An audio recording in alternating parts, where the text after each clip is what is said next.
My name is Patricia Walter. I'm just an ordinary working mom who recently turned 38. I grew up in a small town in Michigan and majored in psychology in college. It was a simple desire to understand the human mind that led me to my current job. Now, I work as a counselor at a local elementary school. Listening to children's worries and watching them grow is an invaluable joy for me every day. My life changed dramatically 10 years ago when I met Tyler at a college friend's wedding. I fell in love at first sight with his gentle smile and intellectual aura. Working for a pharmaceutical company, he was 4 years older than me and had a playful, fun personality. After dating for 2 years, we got married, and 2 years later, our beloved son Andrew was born. Now 5 years old, he's our treasure. However, Andrew has something a little special about him. He's been diagnosed with mild autism spectrum disorder. Andrew has extremely sensitive hearing and smell, able to detect subtle changes that we don't notice. Sometimes, his abilities surprise us. For instance, he once noticed that our neighbor had started wearing a new perfume before we did. "Mom, Mrs. Wilson next door smells different," he said. At first, I didn't understand what he meant. But when I greeted her the next day, I realized she was indeed wearing a new perfume. Andrew's traits sometimes cause him distress. He dislikes noisy places and can occasionally have sudden panic attacks. Still, our family respects Andrew's individuality and strives daily to understand his world. All children are gifted. They just unwrap their packages at different times. This is a quote from an educator I admire. Indeed, Andrew has a special gift. At the time, we had no idea that this gift would be the beginning of an unexpected adventure for our family. Around the time Andrew turned 4, our lives began to change gradually. His autism symptoms slowly but surely worsened. One day, while at the supermarket, Andrew, who usually sits quietly in the shopping cart, suddenly covered his ears and started screaming. As other customers turned to look in surprise, I was at a loss. Later, we learned that the store's announcement had sounded unbearably loud to him. As such incidents increased, we decided to consult a specialist. The diagnosis was harsher than we expected. Andrew's sensory hypersensitivity was progressing rapidly, and the frequency of his panic attacks was increasing accordingly. If left untreated, this could significantly impact Andrew's social development, the doctor said.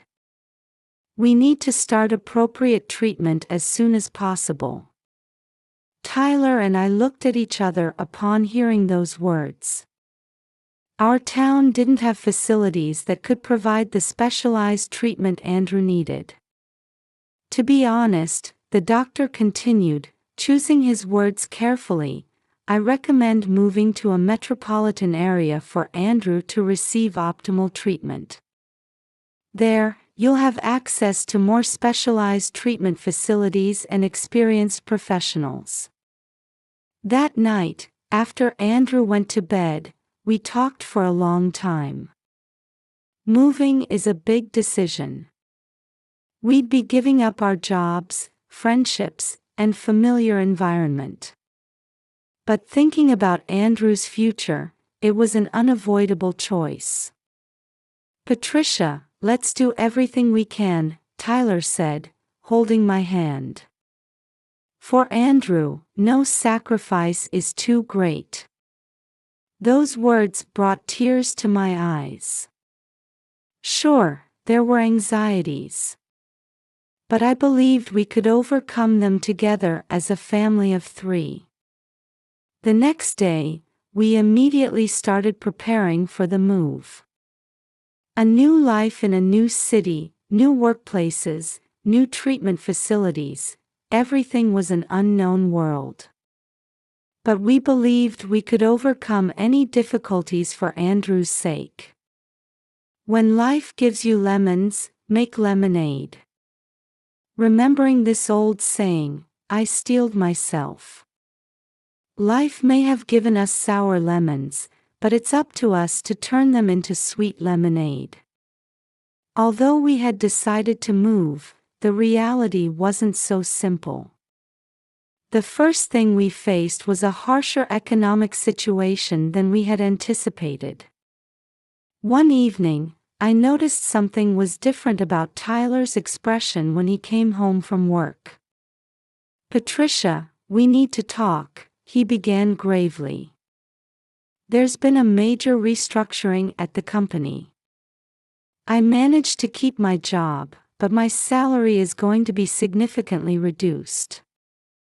At that moment, alarm bells rang in my head. Andrew's therapy costs alone were substantial. Add to that the moving expenses.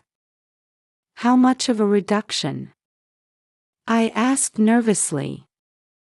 30%, Tyler answered, looking down. Hearing that number, I was at a loss for words. A 30% reduction was enough to fundamentally upset our lives.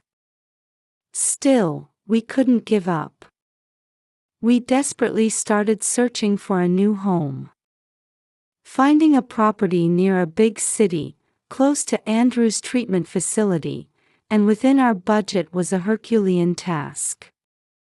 This is like looking for a needle in a haystack, I grumbled. Tyler gently put his arm around my shoulders. It'll be okay. We'll find something.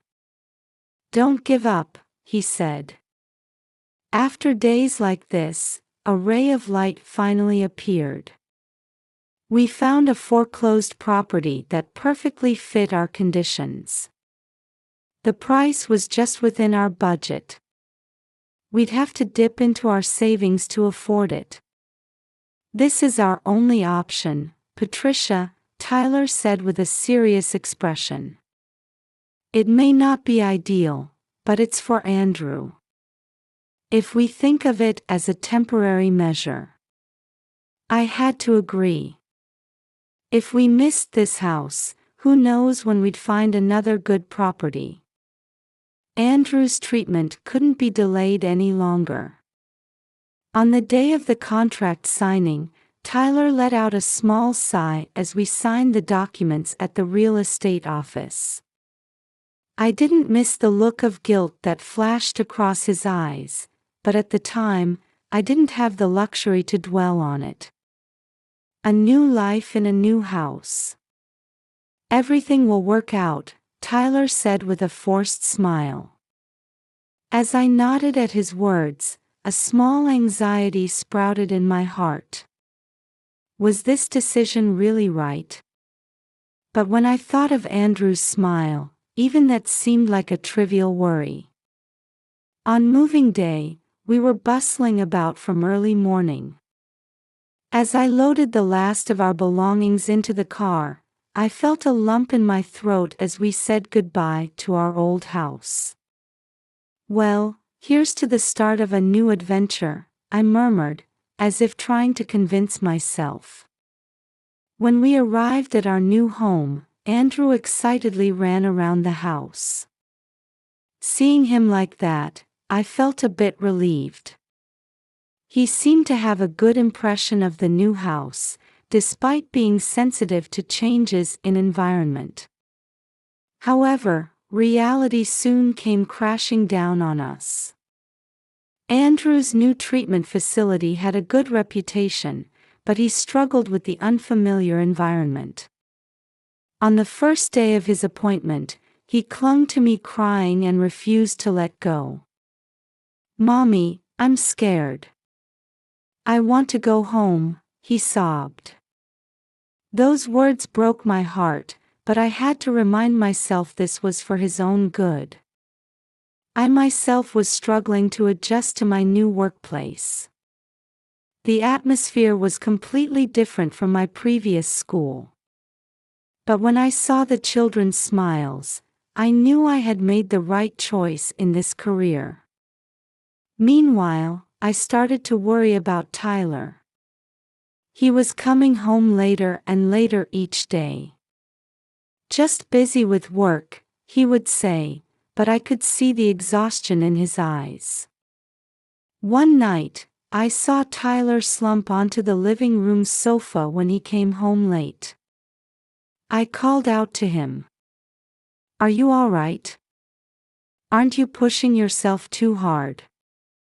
He answered with a weak smile. "Don't worry. It's just temporary until I get used to it." While nodding at his words, anxiety grew in my heart. Would this new life really work out? As these doubts crossed my mind, Andrew's voice brought me back to reality. "Mom, give me a goodnight kiss." Seeing his innocent smile, I renewed my determination. No matter what difficulties we face, I'll protect this family. This is our new challenge. About a month after moving into our new home, subtle changes began to appear in Andrew's behavior. At first, it was trivial. He started avoiding a corner of the living room where he usually loved to play. When I asked, "What's wrong?" he would only answer, "Just because," and say nothing more. However, day by day, this behavior became more pronounced. He would sometimes burst into tears in the middle of the night. When I rushed to him, Andrew would say, trembling, "Mom, I hear a strange noise." Even when I strained my ears, I couldn't hear anything. But knowing Andrew's special senses, I couldn't dismiss his words. One afternoon, as I was preparing dinner in the kitchen, Andrew quietly approached me. "Mom," he called out in a small voice. "When I walk on the floor, it feels weird." "Weird? How?" I asked, and Andrew tilted his head as he answered. "Well, it's like, it feels shaky.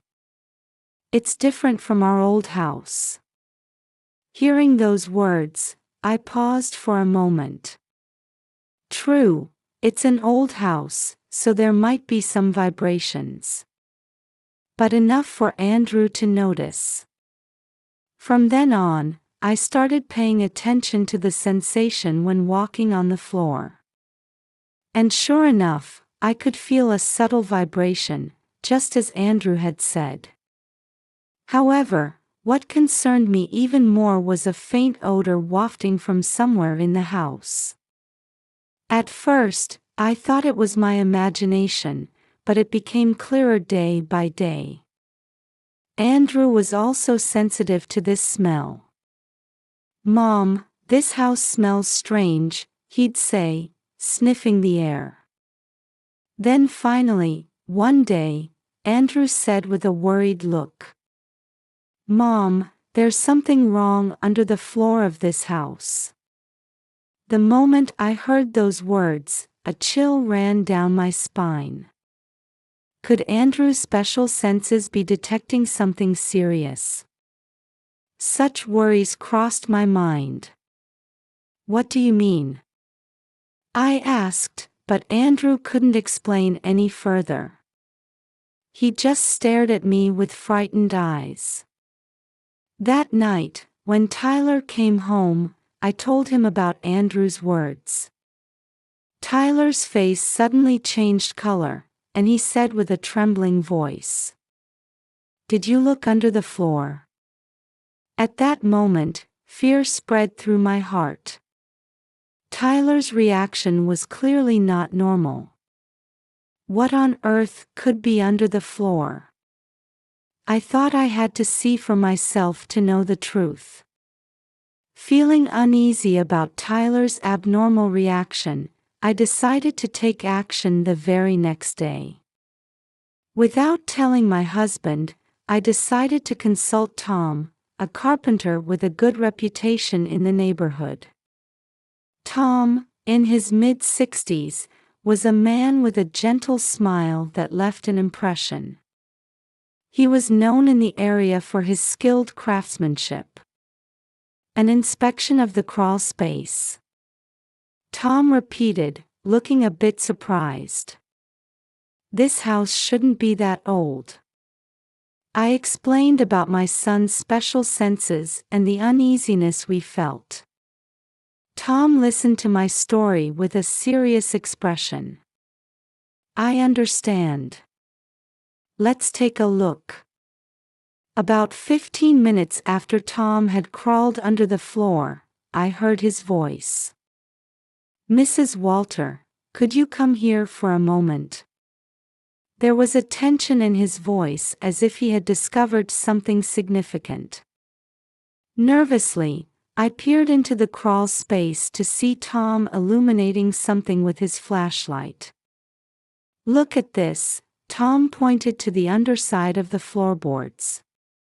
There's considerable moisture and mold. This could be a structural issue. I gasped. Mold. Could that be the source of the smell Andrew and I had noticed? Also, Tom hesitated. There are a few other concerning points. What exactly? I pressed. But Tom's answer was vague. Well, we'll need to investigate further. At this stage, I can't say for sure. I felt uneasy about his attitude. It was as if he was hiding something. As Tom finished his inspection, he seemed unusually restless as he prepared to leave. Before going, he turned to me with a serious expression.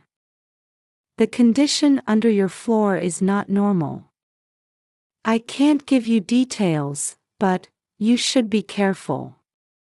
Hearing those words, my uneasiness turned into certainty.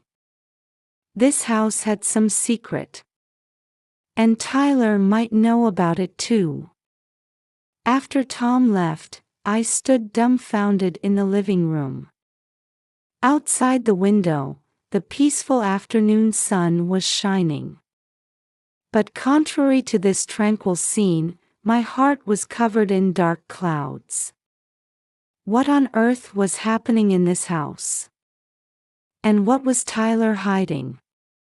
These questions kept spinning in my head. A few days after Tom's inspection, I began to observe Tyler's behavior more carefully. And I started noticing changes that I hadn't been aware of before.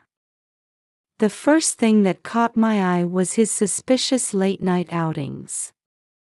I found myself waking up more often to the sound of the front door quietly opening at 2 or 3 in the morning. Peeking out the window, I'd see Tyler getting into his car, carrying something. When I asked the next morning, "Where did you go?" I'd only get a vague answer like, "Just some work stuff." What also bothered me were the frequent secret phone calls. While relaxing in the living room, Tyler would suddenly stand up and leave the room. Then I'd hear hushed conversations from the hallway. Only fragments like, "Got it, understood," would occasionally be audible. Family communication had also noticeably decreased. Even during dinner, there were no longer the enjoyable conversations we used to have. Tyler would just silently eat his meal. When Andrew would say, "Dad, today," Tyler would only respond with an absent-minded, "Oh, is that so?" Amidst all this, what worried me most was Andrew's health. He complained more often of headaches and dizziness, and said he had trouble falling asleep at night. "Mom, my head feels all spinny." Seeing Andrew wake up crying and saying this in the morning broke my heart.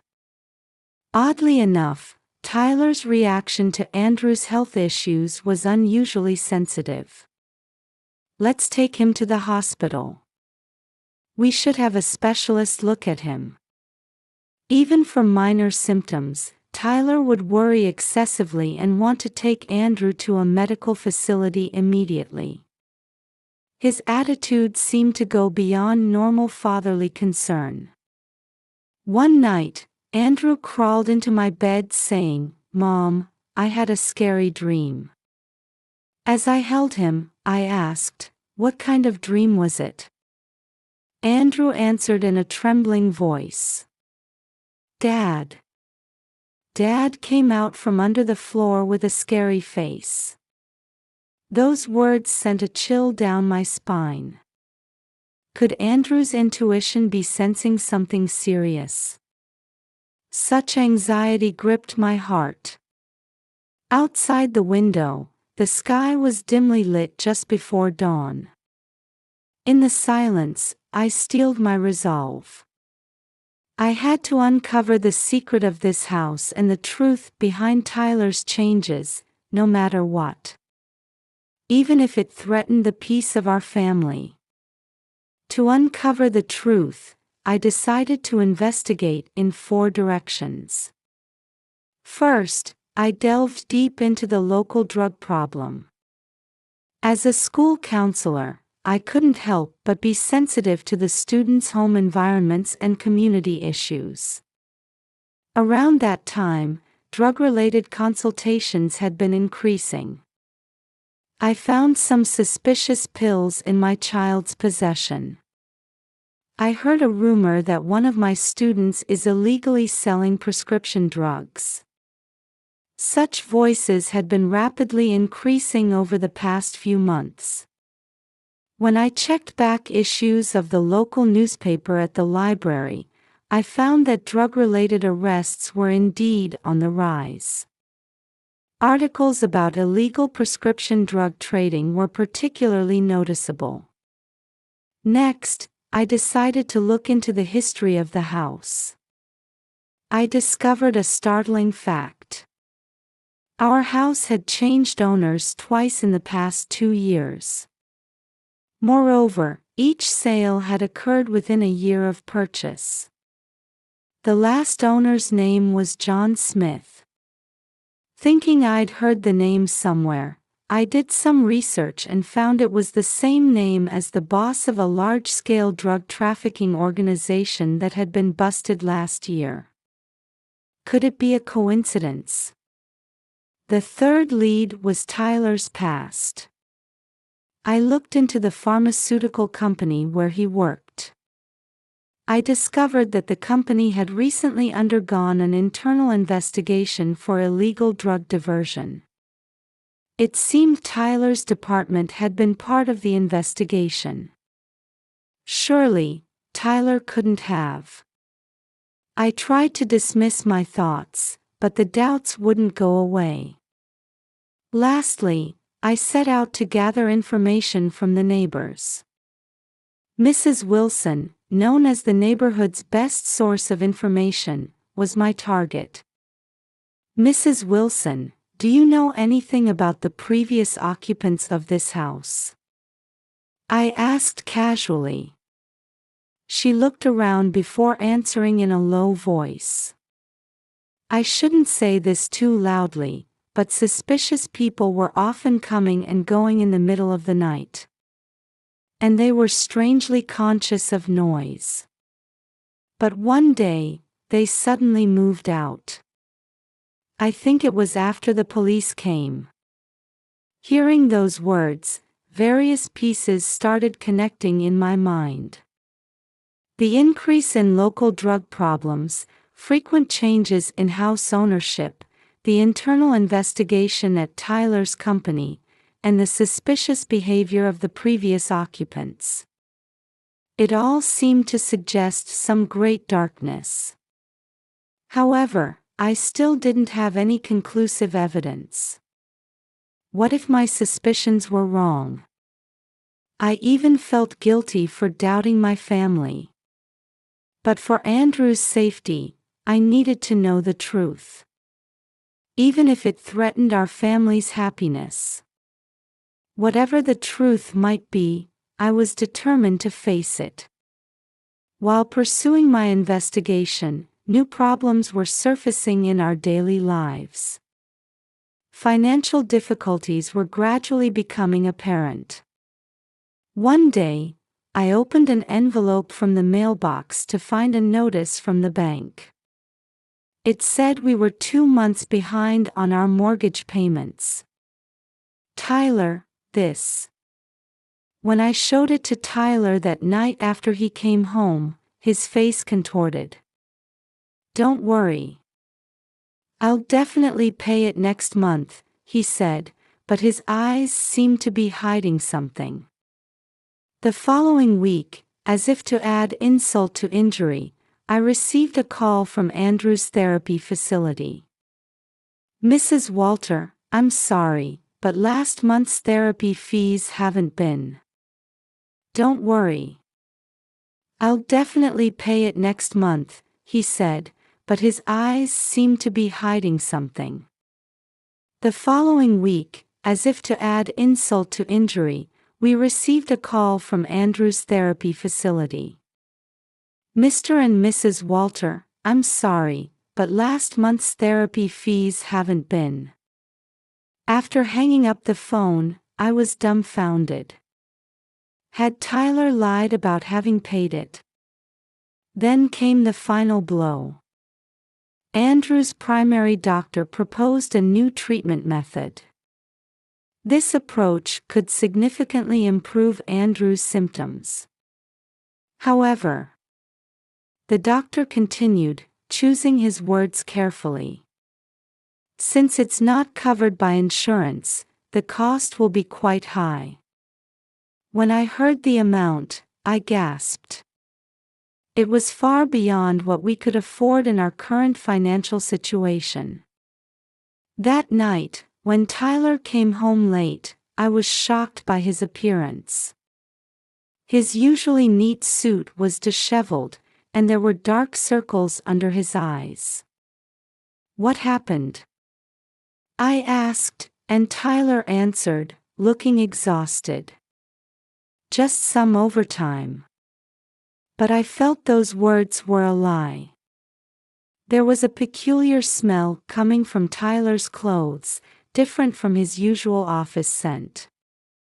A few days later, I woke up in the middle of the night to find Tyler wasn't there.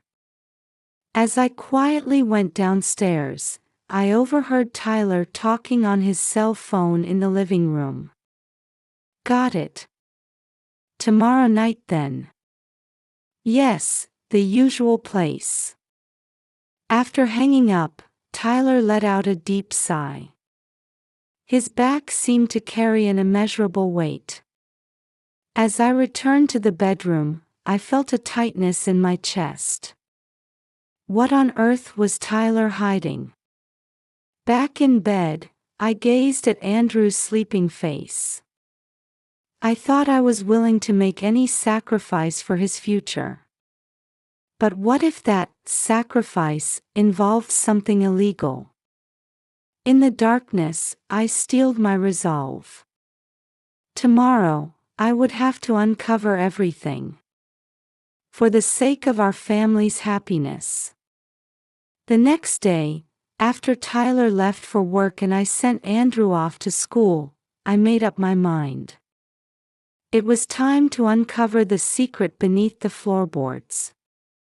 I opened the entrance to the crawl space that Tom had used, and with a flashlight in hand, I plunged into the darkness. The smell of damp air and dust assaulted my nose. As I progressed, I could see the traces of moisture and mold that Tom had pointed out. But that wasn't all. As I moved deeper, the air changed. Some kind of plant smell. And a faint mechanical hum. My heart started to race. In a dim corner, I could see something covered with a plastic sheet. Nervously, I approached and lifted the sheet. It can't be. There, although small in scale, was what appeared to be an illegal cultivation facility. Plants that looked like marijuana were growing lushly under artificial light. Next to them were devices controlling temperature and humidity. With my mind going blank, I started to examine the surroundings. Then I noticed a pile of cardboard boxes. Peeking inside, I found them packed with laboratory equipment and bottles of chemicals. And what I found in the bottom box was... Is this Tyler's notebook? It was unmistakably Tyler's handwriting. As I flipped through the pages, I found detailed notes on marijuana cultivation methods and chemical formulas. What surprised me even more was the latter half of the notebook. It contained detailed research notes on CBD oil extraction methods and its effects on autism. Is this for Andrew? In my confused mind, the pieces started to fall into place. Tyler's suspicious behavior, our financial difficulties, and Andrew's treatment. It all led to this illegal cultivation facility. On the last page of the notebook, it was written, "Legal methods can't save Andrew. This is the last resort. God, forgive me." Those words filled me with a mix of anger, sadness, and complex emotions. What Tyler was doing was certainly illegal. But it was all for our son. At that moment, I heard the floorboards creaking above me. Someone had entered the house. I hurriedly put the evidence back in place and climbed out of the crawl space, only to find Tyler standing there with a pale face. "Patricia, what are you doing?" His eyes were filled with fear, resignation, and deep sorrow. A heavy silence fell over the room as we stared at each other wordlessly. What would become of our family from here on? We didn't yet know the answer. The only thing certain was that there was no turning back. Now that we knew the truth, we were forced to make a decision.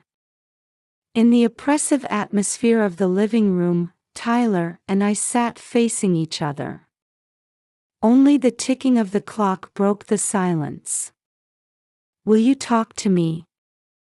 I asked quietly, but with firm resolve in my voice. Tyler heaved a deep sigh and raised his head. His eyes reflected a fatigue and anguish I had never seen before. "Patricia, He stammered, searching for words. "I wanted to save Andrew." And then he began to tell me everything. The truth about the layoffs at his company, the struggle with high treatment costs, and how he ended up resorting to illegal cultivation. There were limits to legal treatments. CBD oil had the potential to dramatically improve Andrew's symptoms. But it was difficult to consistently obtain high-quality oil. Tyler's voice trembled. So I decided to make it myself. Using my experience from the pharmaceutical company. "But that's illegal." I raised my voice involuntarily. "What if you get caught? What would happen to Andrew?" "I know," Tyler lowered his head. "But there was no other way. The expensive treatments not covered by insurance, the mounting debts. At this rate, Andrew has no future. His words made anger and understanding clash within me. Certainly, breaking the law is not excusable, even if it's for Andrew's treatment. But I could painfully understand the feelings of a father who would go this far for his son. "Why didn't you tell me?" I asked, holding back tears. Tyler answered, looking pained. "I didn't want to worry you. And I didn't want to involve you in a crime." After a moment of silence, I said with determination, "Tyler, no more illegal activities. But, let's figure this out together." Tyler looked at me with surprise. "Family is everything. That's what Michael J. Fox said. Even he has cherished family bonds while fighting his illness. We can do it too." Tears welled up in Tyler's eyes. "Patricia. I'm sorry. I'm so sorry." At that moment, we heard the front door open. Andrew had come home from school. "Mom, Dad, I'm home." His cheerful voice rang out. Tyler and I looked at each other. The road ahead would certainly not be smooth. But we silently vowed to overcome it together, the three of us. "Welcome home, Andrew," we answered in unison as we stood up, ready to take a new step forward. That night, after putting Andrew to bed, we gathered in the living room again. It was time for an important discussion about our family's future. "First, this illegal activity stops immediately," I began in a stern tone. Tyler nodded silently. His expression was a mix of regret and determination. "But we have a mountain of problems," I continued. "The debt, Andrew's treatment costs, and then, what to do about what you've done." A heavy silence fell. Then Tyler quietly spoke up. "I think I should turn myself in." I gasped at those words. I had anticipated it, but actually hearing it made my chest tighten. "Really? But if you do that—" "I know," Tyler interrupted me. "But I can't keep lying anymore. For Andrew's sake too, I want to be a father who lives honestly." His resolve left me speechless. I felt anger and disappointment. But at the same time, I felt respect for my husband. I took a deep breath and said, "It may be a difficult time now. But if we overcome this trial, surely better times will come." Tyler gave a small smile. "You're really strong. To accept someone like me. We're family," I took his hand. "Let's get through this together." That night, we talked until dawn. The timing of turning himself in, arranging for a lawyer, and how to explain things to Andrew. We made plans one by one. The most difficult part was how to handle Andrew. How much of the truth should we tell him, how to explain that his father would be away from home temporarily. "Andrew is a smart boy," I said. "Let's explain it to him in age-appropriate terms, but without lying." Tyler nodded sadly. "I'll talk to him properly. I think I need to show my son that I made a mistake and that I'm trying to make it right." By the time dawn broke, we were exhausted, but at the same time, we felt a sense of clarity. The future was uncertain, and difficulties lay ahead. But we had the conviction that we had faced the truth and chosen the right path. A new beginning, I murmured as I watched the sky begin to change color. Tyler silently put his arm around my shoulders. In his embrace, I felt the long night coming to an end. A year has passed since then. Our new life, which began with Tyler turning himself in, has been more challenging than we imagined, but it has also brought us many lessons and growth. Tyler avoided prison time through a deal with the prosecutor, instead being sentenced to participate in a rehabilitation program and perform community service. Every weekend, he volunteers at a support group for drug addicts in our area. There, he shares his own experiences and urges young people not to repeat the same mistakes. Today, 3 more young people decided to turn their lives around, Tyler reported proudly the other day. There was a spark in his eyes that I had never seen before.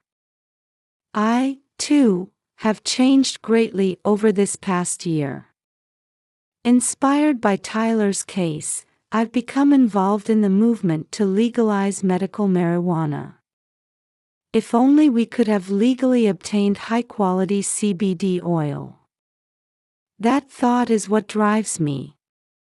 Speeches at the state legislature, signature campaigns, and dialogues with patients' families. It's all new to me, but I'm starting to see small changes. Recently, our activities were featured in the local newspaper, and I could feel the circle of support growing. But what makes me happiest is the change in Andrew. Perhaps it's the result of the new treatment and our strengthened family bonds. His symptoms have been improving gradually but steadily. The other day, I received a call from Andrew's teacher. Andrew is spending more time playing with his classmates. It's truly wonderful progress. Those words brought tears to my eyes. Of course, not everything is smooth sailing. We still face financial difficulties, and sometimes we feel cold stares from those around us. But we're not lonely like we were before. The people we've met through Tyler's rehabilitation program, the companions we've encountered through our activism. Their presence supports our family. Andrew's smile, Tyler's sincere attitude, and my own growth. It's a scene I couldn't have imagined a year ago. Certainly, our choices were wrong. But by honestly facing our mistakes, making amends, and starting on a new path, we found an unexpected ray of hope. Outside the window, a wind heralding a new season is blowing. Our story has only just begun. While I'm a bit anxious about what chapters await us, I find myself more excited than anything. Our family of 3, walking hand in hand. Surely,